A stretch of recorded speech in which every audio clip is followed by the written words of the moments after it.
Ang haba pala talaga ng 10 meters kumarites dito sa ilaw ng aking munting tindahan. Sa wakas ay natapos na nga rin po kami magpintura, mag-cover at magkabit ng ring lights dito sa aming munting tindahan. Nakakapagod man yung sunod-sunod na ginagawa namin, yun nga po ay sulit naman. Yung ilaw nga po na ginamit ni Jowa dyan ay sinabay niya sa pagsasalita. Kung magsasalita ka nga po ay iilaw iyan. Pwede mo nga rin po iset yung ilaw sa music na naririnig. Pero bago maging maayos yung tindahan kumarites, ito nga po yung umaga ay nagkakabit nga po kami ng plastic cover. Same pa rin kahapon nung suot ko niyan kumarites dahil kadugtong lang naman ito na video. Sukat-sukat nga po namin ng maayos para naman nga po talaga sakto nga po yung plastic cover dito sa aming munting tindahan. Ang kagandahan nga lang po ng plastic na ito kumarites ay hindi nga po siya yung mabilis mapunit. Sa ngayon nga po ay wala pa masyadong display yung ating munting tindahan kasi hindi pa ako nakaka-grocery. Si Panda nga po pala ay hindi na nakatali doon sa pintuan namin dahil hinahayaan nga po namin yan nakalabas na. Nakakatikim lang talaga siya ng tali pag sobrang pasaway niya sa labas. Sobrang transparent nga po nitong nilagay namin kumarites, ayan, at hindi nga po halata. Wala na nga rin po pala talagang madadaanan yung mga mababait dyan dahil talaga namang nakasild na iyan. Dati kasi ay halos kalahati lang yung sa harap ng tindahan. Sabi ko nga yung pagbukas niya iikot doon sa may malapit sa biskwit para hindi nga po nakaabala sa mga candy na nakadisplay. Kaya kahit gabi at pagod na siya, ayan, at ginawa niya pa rin. Kaya ako na lang po pala yung nag-grocery tapos siya nga po ay tinapos niya yung pagkakabit ng lead light. Labas kumarites ay kita nga po yung itsura ng aming chichirya dahil nga po sa ilaw niya ay warm nga po iyan. Hindi lang talaga halata sa camera ko.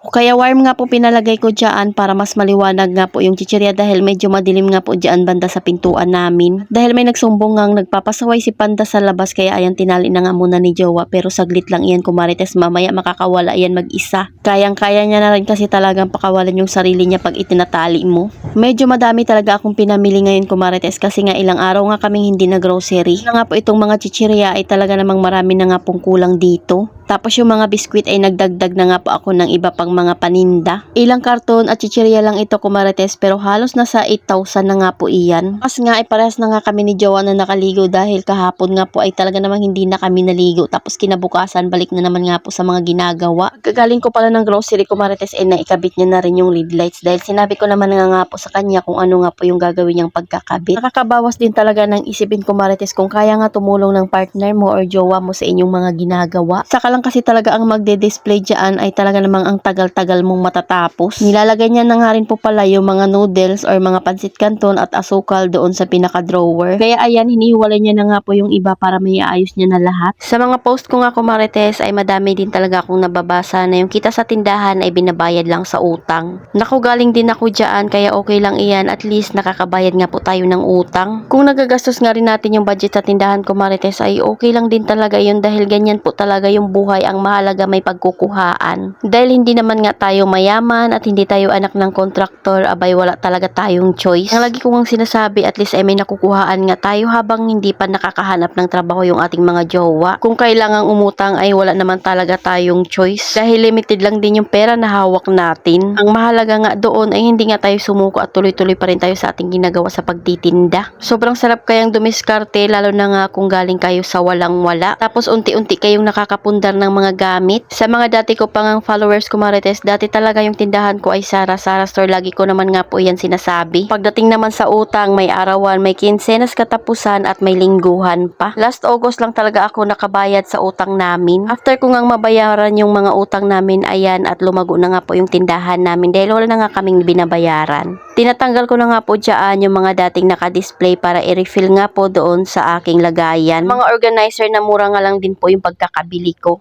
Alam nyo ba, nabili ko lahat ng kailangan maliban sa swak, tapos sunod-sunod nga po yung naghanap ng swak, kaya lang isang piraso na nga lang po yung natira kong stock. Wala kasi yun sa listahan ko kaya hindi ko talaga nakuha, tapos naubusan na pala ako. Habang nagdi-display ako dyan, si Jowa naman nga po ay pinuputol niya na yung mga kailangan kong i-display doon sa aking mga organizer.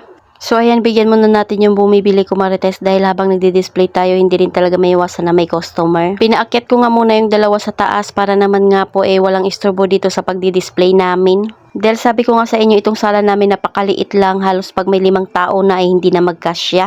Tapos ginawa pa naming tindahan. Ang mahalaga nga po doon ay hindi na namin kailangan mangupahan. Kailangan lang talagang panatilihin na malinis at maayos para hindi nga po masakit sa mata. Nakakapagod mag-maintain ng tindahan ko Marites, pero masarap naman sa pakiramdam pag lagi mo ngang nakikita na maayos. Tapos unti-unti mong napapalago ang tindahan mo. Nilagay ko na sa ref yung mga dapat ilagay sa ref. So ayan, unti na lang talaga ko Marites, matatapos na rin kami. Dito naman nga po tayo sa mga sabon, shampoo at mga napkin. Ang hilig ko nga pong kumuha kahit may stock pa ako, lalo na nga kung may free na isa. Dahil yun nga po ay dagdag kita din sa ating munting tindahan. So ayan, tapos na nga si Jowa magputol-putol, kaya ayan, tinulungan niya na naman nga po ako dyan sa mga sabon. Ang ganda lang din kasi talaga ng lagayan ng aking shampoo dahil hindi na nga po sila kumakalat. After namin dito mag-ayos sa tindahan ko Marites, next sa CR, tapos plano ko nga ay sa taas naman. Excited na naman nga po ako bumili ng mga gamit na gagamitin namin dun sa taas para magmukhang aesthetic na rin. Paunti-unti lang ng pagbili ko Marites hanggang sa makompleto, dahil yun nga po yung ginawa ko dito sa aking munting tindahan. Pero yung iba dito ay DIY lang talaga ni Jowa at siya lang talaga ang gumawa. So after namin mag-refill ko Marites, ito na nga po yung itsura ng labas ng tindahan namin. Sobrang dami din talaga ng kulay ng lead lights na yan ko Marites, kaya pa iba-iba maliban nga po doon sa pintuan namin. So ayun lang muna ko Marites, salamat sa panonood, follow for more, God bless us, at sana i-share nyo na nga rin po itong aking video.